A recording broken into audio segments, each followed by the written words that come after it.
We won't heckle you. We're good? Hello, Gen Con 2019, and welcome to another exciting panel.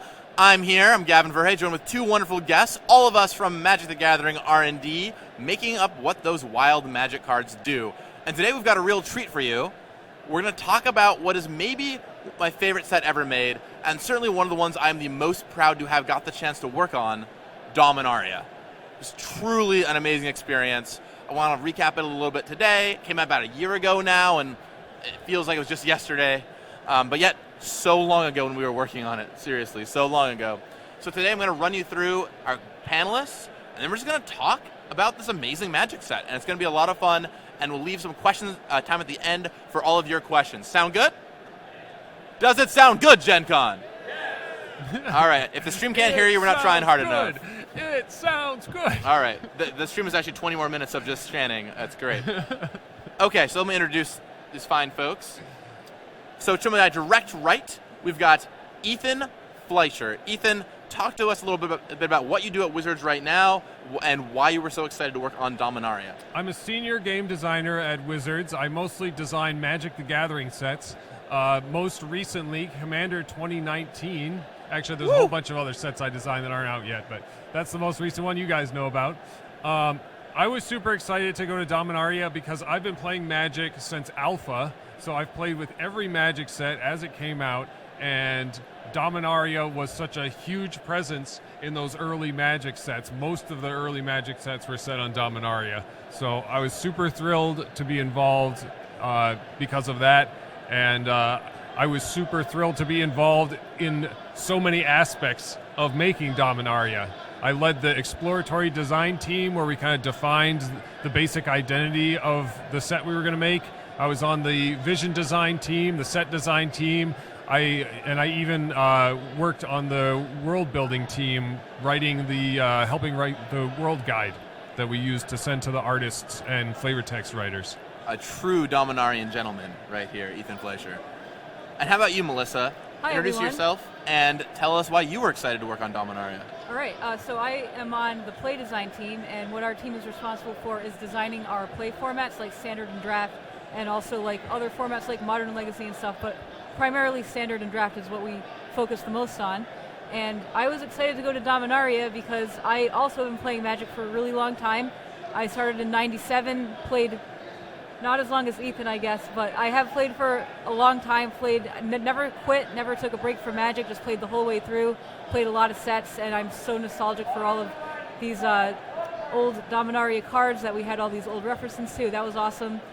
So for Dominaria, what I did was I was also on the exploratory design team that Ethan led when I was a young new wizard. One of the first things I did was be on this exploratory design team.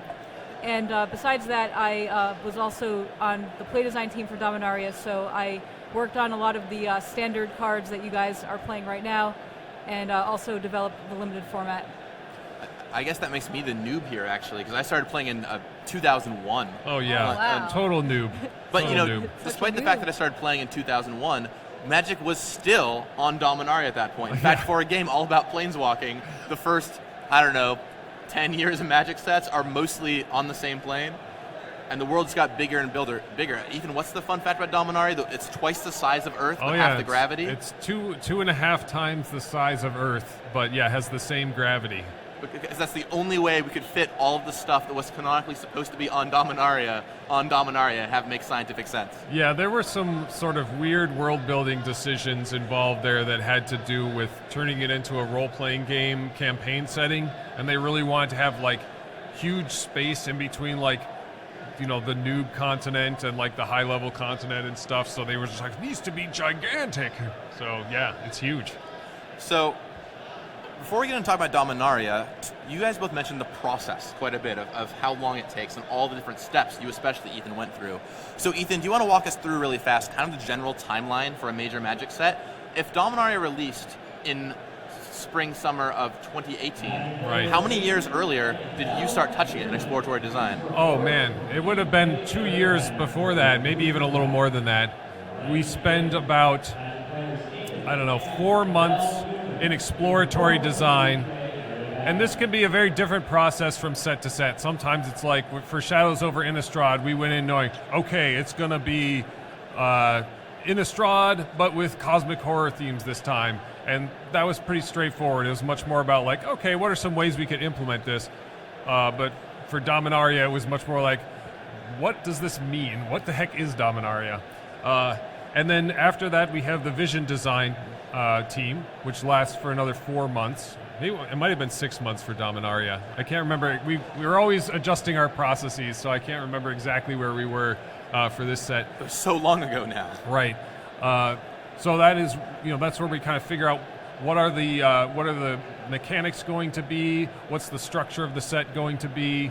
We actually get down and start designing actual Magic cards, and the result of that is a design philosophy document that's sort of the most important deliverable, but also like the first rough draft of what the set should, the actual cards in the set should be. After that is the set design team, where we refine the cards, practice, do lots and lots of play testing, and eliminate things that aren't fun and enhance things that are fun. And partway through that set design process, the FFL gets involved. This is the Future League. Yeah, so Future League, that means we're playing not the future of Standard, but the future of Standard. So like 2 standards from now, I guess, is a simple way to put it. Do you know the story behind that one, Melissa? I do. Should I tell the story? I think it's a fun story. Go ahead and tell it. Okay, so years and years ago, before any of us were at Wizards, the R&D developers had this thing called the Future League. And what that meant is they played future standard that the players were like playing at the time. Is that? Well, it was like the new sets that were about to come out pretty soon, but were already like locked down and couldn't be changed. So the players were about to play these sets, and the developers were playing that set at the time. So then Randy Buehler started working at Wizards, and he was like, "Hey guys, what if we played Future League? So this way we could actually change the cards if any of them are problematic." And they were like, "Wow, we can actually change the cards if any of them are broken. Why didn't we think of that?" So thanks to Randy Buehler, that's how the Future League was born. It's a good thing we hired that guy. Weird that it was also around the time the Ursa block sets, things like that. Yeah, funny how that turns out. So yeah, it gets kicked over to play design for the Future League. Yeah, so I guess about halfway through of set design is when we start playing Standard with the cards, and it's a pretty involved process. We just try and get as many cards into play as possible. We also try to figure out, hey, what is our Standard format missing? Do we need control finishers? Do our aggro curves look good? Do we have the right removal spells and stuff like that? So if anything is missing from our Standard formats, we'll try to add those cards to Dominaria. And then we just play test and refine and try and build a bunch of really fun decks. And once we have a lot of fun decks that we're happy with, then I guess we're done. But we're never really done. And of course, running in parallel with all the design work, the game design, is the creative work. At the same time that exploratory design is happening, there's an exploratory world building team that's figuring out what they want to do as far as what the look and feel of the set is, what the cultures are. They write the world guide, do a lot of concept art, and then eventually they illustrate the cards and write the names and flavor text for the cards. So what it kind of boils down to, and this is always, I think, an interesting fact, everything for the next 9 months to a year of Magic is done.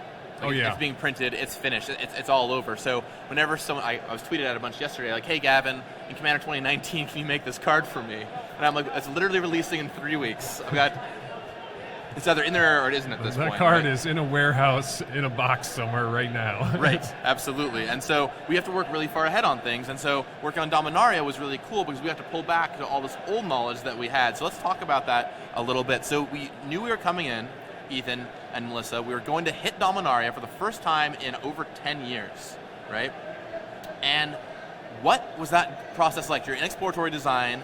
You have to figure out what this world even means anymore. It's a world that's 2.5 times the size of Earth, so there's all these wild mechanics and things going on. Where do you even start with that? Well, we started by just kind of soaking in what was already done. There are over 40 Magic sets set in Dominaria, is that right? Anyway, it's a lot. The internet will tell us. It was a lot. And they were all over the place. They had all different themes. Like this one's all about artifacts, and this one's all about enchantments.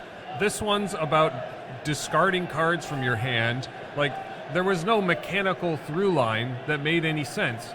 So we started to kind of look at some of the really iconic sets and try to figure out, like, is there some angle here? Is there something we can use to tie everything together?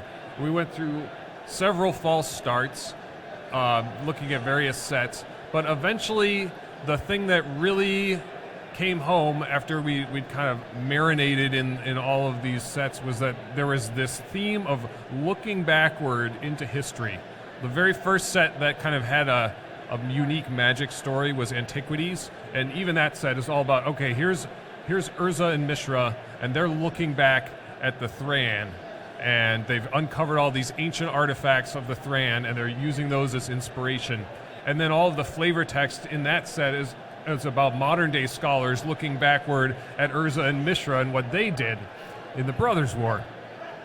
So it felt like that obsession with history had always been there from the earliest inception of the setting, and so we really dug into that and used that as inspiration for this anniversary set, looking back at all of this history. Yeah, it kind of perfectly aligns with the players, right? Because we also, many of us, had that history. Right. It wasn't just the Dominaria in world people looking back. It was us. Like, right. I feel so nostalgic for these old characters and these old places. It's great from like a meta textual level, right?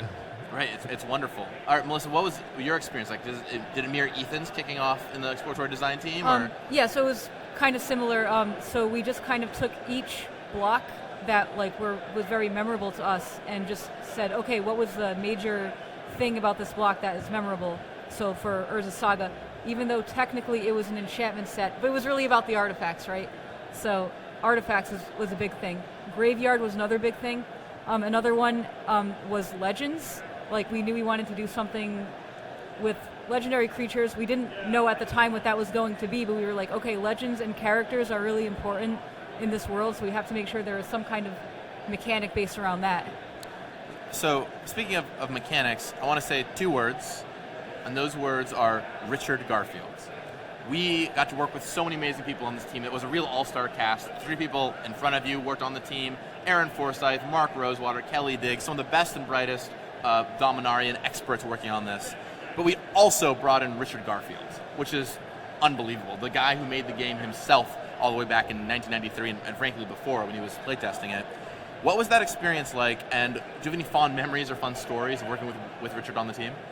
Yeah, working with Richard was a great privilege, and he really brings a game designer, like a system designer's insight into Magic design.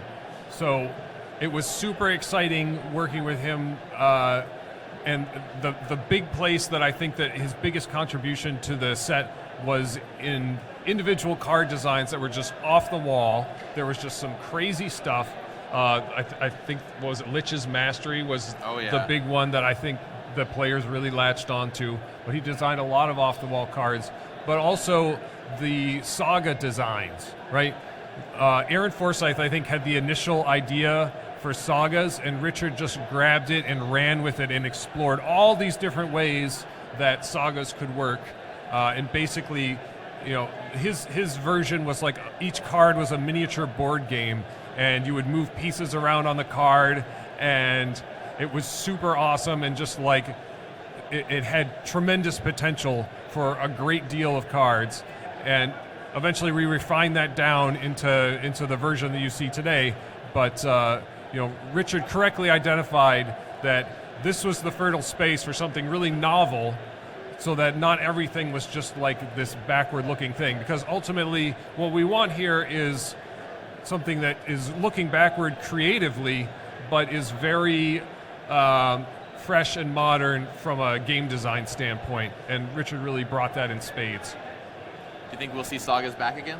I think so. They're very popular, and as I said, the space is huge. Like, there's a tremendous amount of innovation.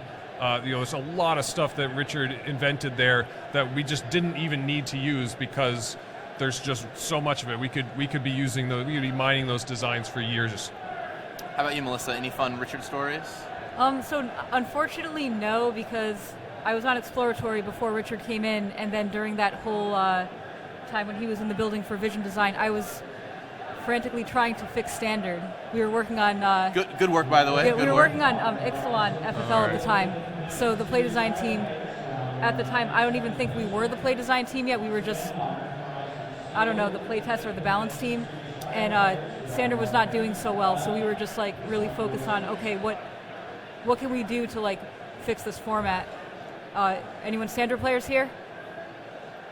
Sort of. Hats off to you and your team, Melissa, because standard has become so fun for the past few sets. I've been loving it, absolutely loving it. Thanks so much, appreciate it. So I mean, I remember go ahead, Melissa. I was just gonna like finish up with unfortunately no Richard stories, but I remember seeing him walking around being like, oh man, I just want to like go meet him. Yeah, But- the first time I met him, I was so starstruck I could barely even talk. My favorite Richard story. So my role on the set was I was the strong second, which means that I was not only designing a lot of cards for the set, but I was like the stenographer, and I would have to type all the cards into the file because Mark Rosewater is very important. He doesn't type the cards into the file himself. He has someone else to do it for him. That's how it works. And so Richard would email me all of his card designs. So I have emails and emails and. So, I'm sorry to interrupt, but we're going to bring up for 2 seconds a special guest, a little off the cuff, but he's got like 2 minutes. If you've got maybe 1 or 2 questions, he has a little history with Magic. Okay. Alright. We've been interrupted live. This is not planned. This is not. This is wild. Wow. Holy Wow. smokes, everybody! Hi. This is Hi. Oh, my this God, is her Peter friend- Atkinson. Oh wow! Hi guys. Hi, guys. Sorry Hi. for crashing. We are entire internet. What are we doing? We're talking about Richard Garfield. Do you know anything about him? Oh, look at there's us. Intro, and maybe if you've got a question or two. Yes, so we are with- Peter, can you get down on a mic really fast? Hi. So hey everyone, so this is Peter Atkinson. He is the man that Richard Garfield pitched Magic the Gathering to all the way back in 1992? That's yes, so 1991. 1991. 1991. So Peter, I'm not going to blather on because we only have you for a few minutes. Can you just tell the story of how Richard pitched Magic to you? Because this is kind of unbelievable. Okay, so yeah, oh my God, I love this story. I never get tired of telling this story. Okay, so it was 1991. We had a small little RPG company called Wizards of the Coast. We were doing role-playing games. Nobody had heard of Magic or trading card games. The idea of a trading card game, it didn't exist, right? There was nobody ever heard of it. And so Richard had this game called Robo Rally he was pitching us. It's a board game. Wizards, you might know this game because Wizards did eventually publish it. And I passed on it. I said, no, we're not going to publish that game. I loved the game, but it seemed too complicated for us. And so Richard, he looked at me, he's like, well, I will design any game you want. I don't care. I like all games. Anything from poker to charades to chess. I don't care. I'll design it. And so I said, well, how about a card game that features fantasy or science fiction art? I did not, of course, have the idea for trading cards or anything like that. It was just like, how about a fantasy card game? And then within, like 3 days later, Richard calls me up and says, I got a great idea. I got to come up and see you. And so he comes up to Seattle and he says, okay, let me explain this game to you. And he talks about, what about a fantasy game where there are hundreds and hundreds of cards? You sell them like in trading cards in booster packs. They're all randomized. And you have a deck of cards, you collect your own cards. The other person has a deck of cards, they're collecting their own cards. You'll build your decks and fight against each other. And I mean, this was just mind-boggling in that time. This was in a parking garage in 1991. And I got so excited, I started hooping and hollering to the point where the sounds were echoing throughout the parking garage, and my friend of mine came running over like, are you okay? Did somebody run over Richard? I mean, so anyway, so then we got to explain the whole idea to him, and then pretty soon all three of us are hooping and hollering. Yeah, that was Wow. a great time. So you were there in the very early days. I'm sure you have all kinds of fun Richard stories. Do you have any favorites you want to share about the early design days of Magic? Oh my gosh, there's so many. I mean, Richard, first of all, if you've met Richard, you know that he is just one of the most charismatic, kindest.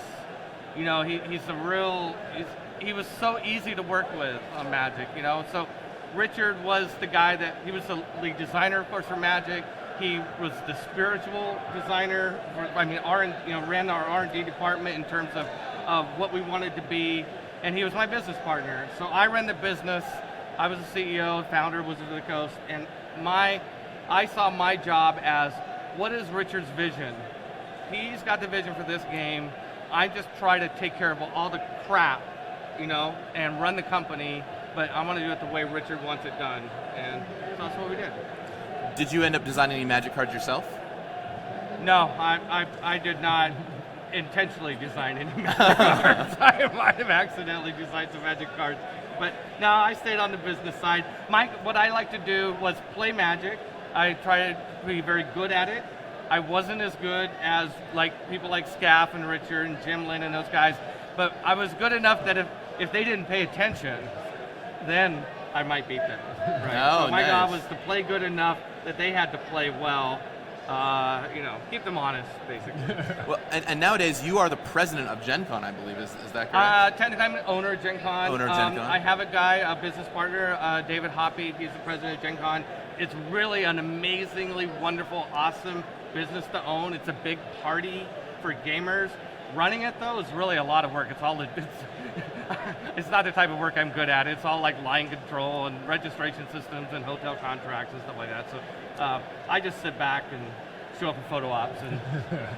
So in the year 2004 in Phoenix, Arizona, you came to visit a little store called Gamer's Edge, and I was there, and you told me about Gen Con for the first time. I was a kid at this point. I always wanted to go work at Wizards. You told me about Gen Con for the first time, and my mom was there. She picked me up. She met you. She always asks about you. So this day, I'm not joking. And it's because of that moment that she's like, let's go to Gen Con. And I went to Gen Con, and that's why I'm sitting here on the stage right awesome. now. That's so awesome. thank you so much You're for all the very hard welcome. work you've done Thanks and for creating letting Magic. us crash your panel. Yeah, we had a round with Peter. I had no idea what I was doing. He was like, oh, hi. The man who, there's thousands of people on the internet watching you right now. Great. So, Awesome. so there you Hi, go. everybody. I love Magic. Love you all. Come to Gen Con. I highly recommend it. Thank you, Peter. Thank you. Wow, that was that happened. That was so awesome. That was so cool. Wow. Now I'm expecting Richard Garfield to walk in next. Like, surprise, it's Richard Garfield. And I'm like, am I on Candace Rosewater Cameron? with a parachute. Right. It's a man in a donkey costume. Like, who knows what's next? Oh, that's true. Wow, I feel like whatever we're going to talk about next is just irrelevant compared to that. I don't even know where to go. No, I do. So I was telling a story about Richard when we're so rudely interrupted by Peter. How could he? What was up with that guy? No. So I was a stenographer for the set, and so Richard would send me all of his card designs. So I have emails and emails and emails of cards Richard has sent me. And they're very off the wall, as Ethan noted in many cases. One that we actually ended up using in Unstable, which is pretty wild. Right. But my favorite thing about them is Richard is a brilliant game designer. He would crack all these great designs and figure out like sagas and whatever. But he doesn't know modern day Magic. So when he sends me his card, they were all templated like alpha cards. Right. They would be written out, like literally a card was like tap, spelled out T-A-P, tap to destroy creature, effects that allow regeneration, do not allow to regenerate said creature, use as an interrupt or whatever, right? And I have emails and emails of that stuff. And those are some of the few emails I saved, and I just always save them on my computer because they are so good. And I've been trying to slide his cards into other sets. Actually, I've got a little backlog of Garfield designs. Maybe someday you'll get to see some of his other more wild ones. Nice. Anyway, good times. So we're working on Dominaria. Melissa, you mentioned Standard a little bit. We knew we had to get this one right. It's very important. We're going back to Dominaria. Players are going to love it. We knew it was going to be a very popular because we're going back. Standard has to align perfectly to make this happen. What were some of the things you looked for when crafting the Standard environment to try and make sure you hit the right balance of nostalgia and also fun to play in the format? All right. Okay, this is like a pretty complicated question, so I'll do my best to try and answer it. So we were just leaving a Standard that was, like, for lack of a better term, broken. We just like had Kaladesh and a lot of really powerful artifacts. To no one's surprise, artifact sets are powerful and Standard bans happen. So we had to ban some cards in Standard, and then on the other hand, Ixalan was a set that was, I guess it was not out yet, but like it was a much weaker set because we were like really high on Kaladesh for power level, and then on Ixalan we kind of had to bring it down a lot. So it just made this really off-balanced Standard format. So for Dominaria, we had to just try and fix everything, and well, there were like a ton of things that we tried to do. Like, all right, here's one example. So We wanted to make like powerful monocolored cards to like give people a reason to play only one color. So we made the cycle of cards like Goblin Chainwhirl or Benelish Marshal, that cycle, with triple mana cost for restrictive mana cost to just try and get people to like push into one color.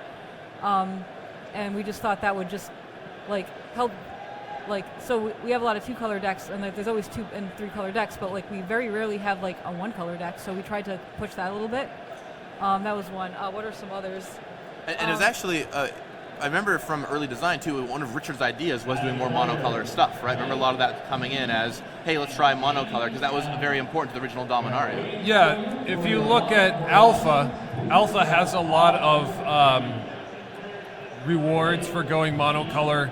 You have cards that, Nightmare counts how many swamps you control. They're the lucky charms whenever you cast a spell of a certain color. And like the color is sort of the basic elemental flavor of Magic. And sometimes we almost forget about that because we're so focused on like, what's unique about this world. But the colors really have personalities all their own and creative implications all their own. And so it was... it felt very much like a callback to Alpha to focus on that monocolor stuff.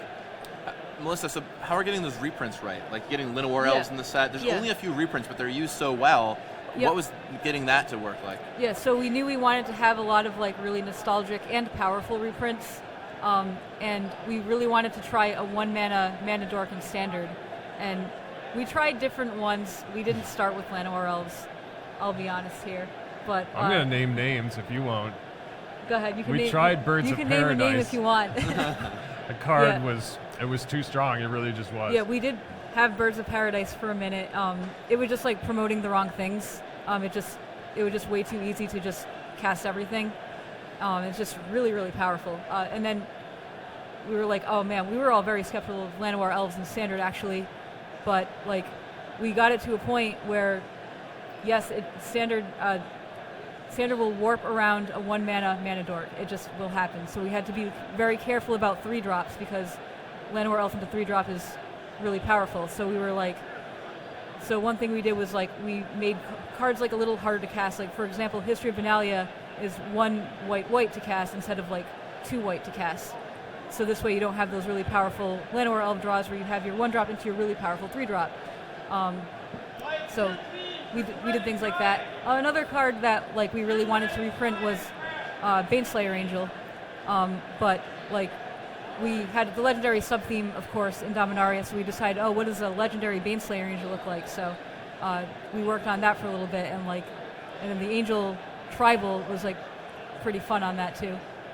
But what were some other ones we tried? I know we tried the Ursa Tron, right, for a little bit. We never tried the Ursa Tron. Yeah, we discussed it. We definitely tried Factor Fiction, right? Oh yeah, Factor Fiction, we tried that for a while. It turned out to be a little bit too strong. Yeah, Factor Fiction, so a funny thing about Factor Fiction is Birds of Paradise makes that card really powerful. Yeah. So.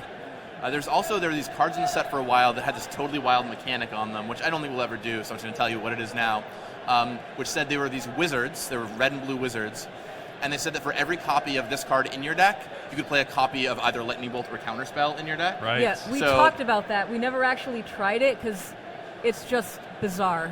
Like, imagining opening that in a draft, right? Like, it was like a wizard that said, if you have this card, you're allowed to play 1 Lightning Bolt or something. Yeah.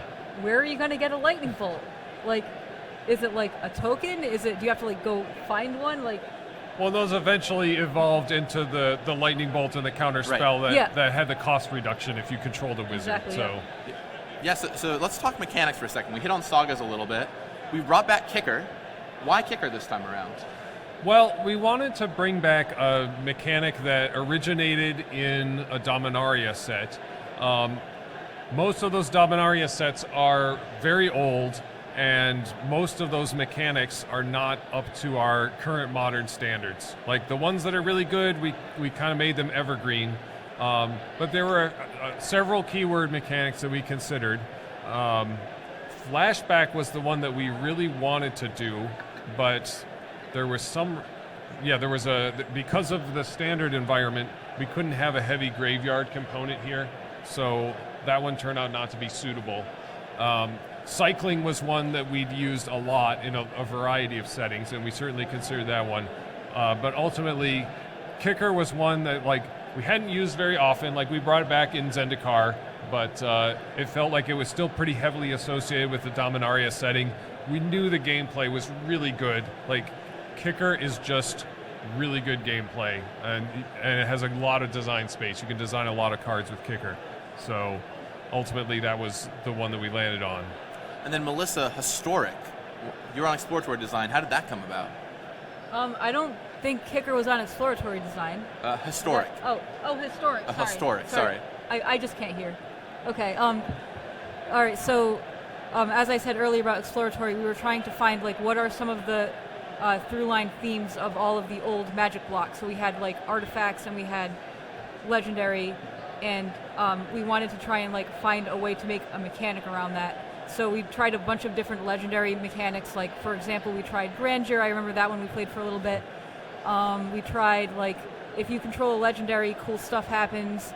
And then I think was it Dave Humphreys who eventually found historic, or was it you? I don't remember. I think it was Mark Rosewater, maybe. Oh, okay. I just get all the people wrong. We knew what we wanted, right? We were like, we need a lot of artifacts because ancient artifacts imply antiquity, and we wanted a bunch of legends because we want to sort of have old characters or like great-great-grandchildren of somebody, and so having a mechanic that tied those things together along with the new saga mechanic tying all those things together was a sort of novel way that we call batching, where you take some unrelated things and mechanically tie them together. About the legendary stuff, like one reason why we couldn't make it work in exploratory was it's just hard to make a mechanic that references legendary for limited, because limited is all about commons and legendaries are probably going to be rare and mythic. So how are we going to do that? We could probably have some uncommons, but you're not going to make a satisfying legendary mechanic for draft when like the legendaries are like rare and mythic. So eventually someone like, I guess it was Mark Rosewater, said, hey, why don't we just try and combine these and see how that plays. And what about the legendary spells? That's a wild little twist right there. It's funny because originally sagas were our attempt to make legendary spells, and eventually we realized the gameplay was better if they weren't legendary, because we wanted you to be able to have more than one copy of a particular saga on the battlefield at a time. And so the legendary spells came pretty late, well into the set design process. And I believe Dave Humphreys invented those. He was the leader of the set design team. Yeah, I remember that a little bit. Like, so Dave Humphreys is known for just walking over to the play design area and said, okay guys, what about this? And he just pitches some like wild thing and that usually like gets shot down or whatever. So on one of his attempts at doing this, he's like, okay guys, sagas are not legendary anymore, so we need a new legendary spell. What does a legendary spell look like? So we were all kind of brainstorming, all right, what is a legendary spell? Well, we tried Epic in Judgment. Do you guys remember that? Like, that was sort of an attempt at legendary spells. It didn't really work out so well. You can only have one copy of the spell on the stack at a time. I think that's what a legendary spell should do. we talked for a little while, I remember, about it being you can only have one in your deck. Right. You can only cast it if there's a legendary card in your graveyard, or no, you can't cast another one if there's one in your graveyard already. Right. We talked about both those as options. Yeah, and like all of those were just not satisfying because we want to cast our spells. We don't want to be like, all right, I already played this, guess I'm done. That's one of the reasons why Epic didn't work out so well. So yeah, I think it was Dave Humphreys who eventually pitched the idea as like, all right, what if you have to control a legendary permanent? Then you're allowed to play this spell. And we were like, all right, sure, we'll try it out. In the end, I wish we just made them a little bit easier to cast because they didn't really see a lot of standard play. I think they were just a little too restrictive, so maybe that should have had the historic text too. I don't know, but I think overall we were not happy with the way those turned out. So if you go back and look at it again, what is the one thing from Dominaria that was left on the cutting room floor that you wish we could have incorporated into the set? I guess for me it is Jamura, Jalfir particularly. We were originally planning to do 2 sets in a row. It was going to be a 2-set block, and we were planning to bring back Jalfir, and get that culture that was spotlighted in the Mirage block, and unfortunately there just wasn't room, and we couldn't squeeze everything into that first set. So Right, because partway through design we decided, we won't need to bring the core set back. Right. And then the second set, Salad, Right. turned into just one set, or turned into the core set. So actually, Dominaria is like an amalgamation of 2 sets worth of great ideas right, in one. but which is we what made it couldn't so quite great. squeeze all the good ideas in. Right. So I'm afraid that Jalfir did not make it. So And with Jalfir came Night Tribal, which was a big thing, right? We were going to do Night Tribal and Jalfir, which was going to be really fun to complement the Wizards Tribal in the first set. we but did get some Night Tribal in the set. got a little bit in there. Yeah. And maybe I don't know, maybe Throne of Eldraine will have some night stuff going on. Possibly. There's some chance. Possibly. But stay tuned for that. Melissa, how about you? What's the one thing on the cutting room floor of Dominaria you wish you could have put back in the set? I guess I wish we got some more sweet reprints. We got some, but like for play design, between us working on the previous standard so much and trying to play it a little safe with reprints, because we needed to make sure that the standard was fun and not degenerate. So if we had a little more resources, we probably could have gotten the reprints better. Right, if we had the play design team of today, then Yes. we could be a lot bolder. We with were the very reprints. new back then. I Yeah. remember Michael Majors just started working with us in the middle of Dominaria, even at the end, I think. Yeah. So the play We- design team was myself and Andrew Brown. Yeah, so right now And some we others, but- have way more resources and the capability to take some bolder shots and test them more thoroughly than we did back when Dominaria was being made. Well, sounds to me like we just need to go back to Dominaria again. Who would want that? Some excitement from the crowd.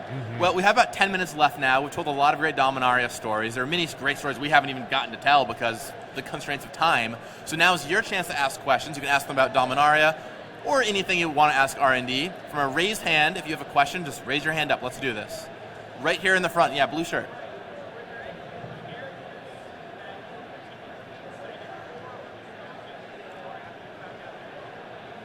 Were there any characters from Dominaria that you were particularly excited about or nostalgic for that we didn't end up doing?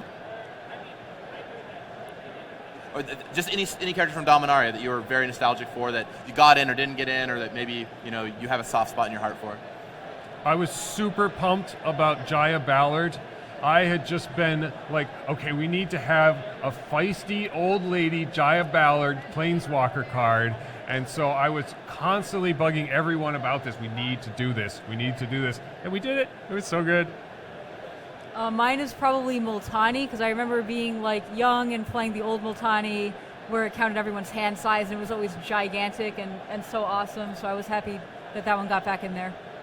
I mean, I grew up on the Weatherlight story. I read all those books, so any of those references spoke to me. The fact we were able to include some of those old characters is great. What I wanted to do originally was have call back to characters like Gerard, which we got a little bit. We got Raph Capuchin from the Bloodline, but one of my secret joys working on Commander sets is we get to throw that in sometimes. So if you want to see the new Gerard, 4 p.m. today, come back and we're going to show him off to the world. It's going to be pretty exciting stuff. Nice. Okay, another question. Yeah, right here in the front.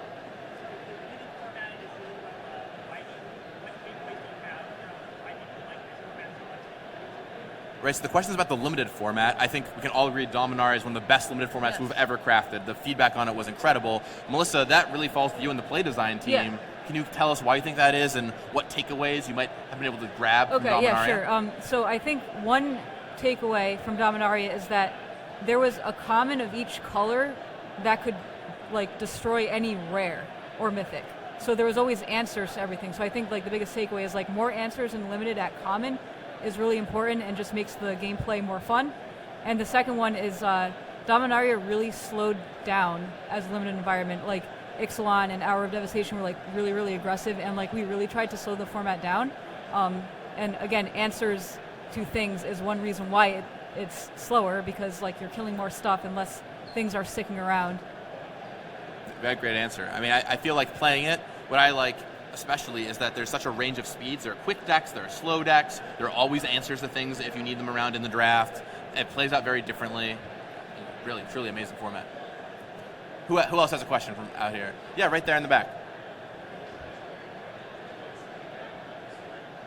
Ah, right. So we invented a bunch of new legendary creatures for Dominaria. It's a set focused around legends, of course. And we made up kind of a new Weatherlight crew, and Slimefoot and Raph Capuchin, all these great characters.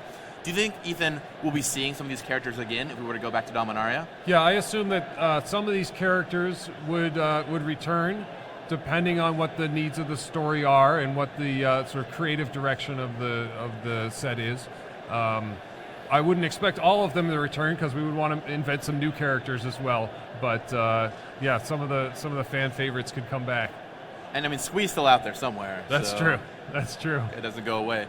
For me, Magic is a story that moves very slowly, right? Because every set, you get to tell like a sentence of story. War of the Spark maybe being an exception there, but generally you get about a sentence a set. And so I like to think that while all this is happening, in the background on Dominaria, like the Weatherlit crew is going out and doing some cool adventures right now, and Slimefoot's sliming it up, and the Raph's making a new name for herself, and life's great. So, what other questions do we have out there? Raise hand. Yeah, right here. Yeah.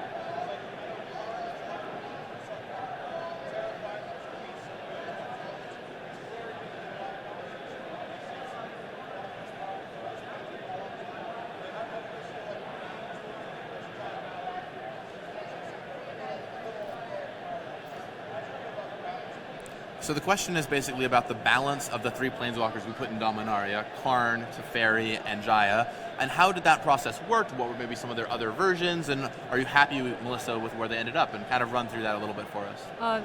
Sure. So a planeswalker, if its success depends on can this planeswalker protect itself. So with Karn, when you read Karn for the first time, it kind of looks absurd. Like, it draws a card every turn, super powerful. And that card did see some standard play, but it's not really seeing very much right now. And I think the biggest reason is that it can't protect itself. So if you just tap out on turn 4 for this, like, you're putting yourself really behind. On the other hand, Teferi can protect itself, and if you play it on an empty board and you don't need to minus it right away, it can just kind of take over the game. So I guess like we did know we were getting ourselves into with that. Like, we expected Teferi to be a very strong planeswalker for standard, and also like blue-white just hadn't had a strong planeswalker for standard in a long time, and we just wanted like a new control finisher. Maybe Teferi did have some problems, but like we knew that this was going to be a powerful standard card going in with Teferi, and we knew what we signed up for, and we were like pretty happy that it saw a lot of standard play. I wish it was just a touch weaker, but so here we are. If you could go back and do it all again, Melissa, what is the change you would make to Teferi? I would make it so it cannot tuck itself, so it cannot be its own win condition. I agree. It would force you to play actual win conditions in your deck, because right now you don't have to, and that's just like not a healthy play pattern that we want to promote. Yeah. What are each of your favorite cards in Dominaria, by the way? Do you have a personal favorite, one that you either design or you always smile when you play? I guess I'll go first, because I don't know if it's my favorite, but there's some off the top of my head that I really like. One is Rite of Belzenlock. Is that the name of it? Yeah. It was called Ode to Belzenlock in playtesting, which is why I always refer to it as that. But I played so much of that card. Like, I just thought it was super awesome. Just make a bunch of tokens. And I also played Benelish Marshall in the same deck. My deck was a little ambitious. So it was just like make a bunch of tokens and all these giant 6/6s and pump all the tokens. And it was super cool. I wish that saw more play. Did you play Best Buds in that deck? Well, I wouldn't play a 3-color version. I probably had at one point, I played a lot of versions of this card. I probably at one point played a green-black version of this card, yeah. But I mostly played black-white with it. The card that makes 2/1/1 Saproling is called Best Buds, and that's my favorite playtest. Oh, yeah, you guys don't even know what we're talking about when we say Best Buds. But of course, I know. Love playtest Saproling names. Migration was called Best Buds. It's the best playtest name ever. Ethan, how about you? Well, there are a lot of cards I love in the set, but today my answer is Blackblade Reforged. Oh my gosh, yes. When we were preparing to make Dominaria, I did a huge research deep dive in the sort of year leading up to it, and I read every single Magic novel and comic book taking place in Dominaria. And so Blackblade Reforged is this has all of these hidden Easter eggs in that Dakon Blackblade used to have this sword, and he used it to kill an Elder Dragon, and now Gideon's going to get it, and he's going to try to kill Nicol Bolas with it. We just packed so much into this very small package, and then it has this kind of mechanical callback to the original Dakon Blackblade card. So it really pushes my buttons as an old school player and lore goob. Ethan knows it all. He actually helped create the map for Dominaria. Right. He charted out the map of the entire world himself. So he's a true cartographer. Well, thank you so much all for joining us. It's been a really fun hour with you. Hopefully now you've learned a little more about Dominaria and about how Magic design works. So on behalf of Ethan Fleischer, Melissa DeTora, I'm Gavin Verhey. I'll see you all again at 4 p.m. for the How to Build Your First Commander Deck panel, where we're going to show off 2 preview cards, one of which is Gerard Capuchin, a fine Dominarian fellow there. And I think you're going to want to be there to check it out. See you then, and have a great rest of your Gen Con. Thank you. Thank you.